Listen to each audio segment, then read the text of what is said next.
Well, I believe that small business are the lifeblood of the community, and a lot of small business owners have to work in their business all the time, and they don't have time to help promote business in general. And I was fortunate enough to have the free time to do that, and I found a great home for that in the chamber. I would say it's the Shop Local program. The Department of Labor shows that money spent in small businesses, 68% stays in the local economy, and it goes down from there, going to big box stores and down to nothing on the internet. And that has the greatest impact, I believe. We can be foolproof, recession proof, by shopping local and supporting our own businesses within our community, and I'm most passionate about that.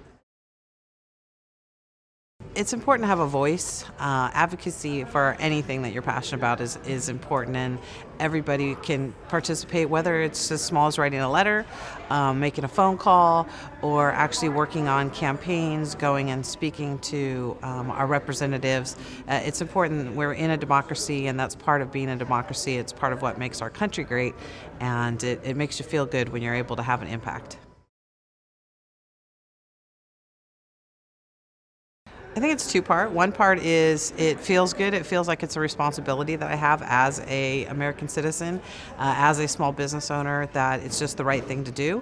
And the second part is that it actually helps me financially by making my business stronger and the businesses around me stronger, so that we can thrive and grow and hire people and pay wages and make a living.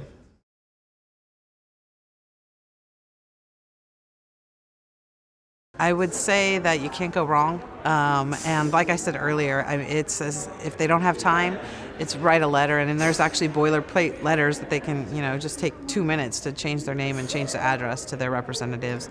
And that it's nothing that you have to sign in blood.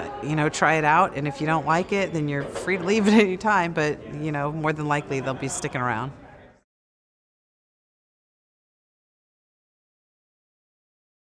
I believe it's finding qualified workers. I've had 3 job openings in my business for almost a year that I'm unable to fill because I cannot find qualified workers to take those positions. And as I sit at roundtables with other business owners, we all are coming up against the same thing, is that especially trades in California, when the recession hit, a lot of the tradespeople left the trades, and now that business is picking back up, we can't find the tile setters or electricians or what have you to get back into those trades.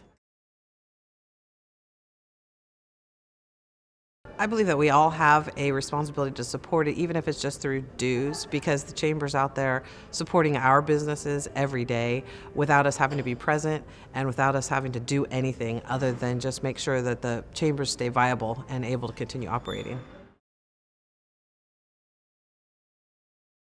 Well, there's legislation being talked about constantly, daily, that are going to affect the members, the business members, and if they don't have a voice, then they're just putting their future in others' hands. And like I said, it's part of democracy. They need to get involved in what's going to be affecting them ultimately. The chamber is going to be advocating for the business, whether or not the business member has time or the ability to show up and participate. From local small events all the way to national events on our country's capital and everything in between. The chamber supporting the businesses, and without the chamber, we're all on our own.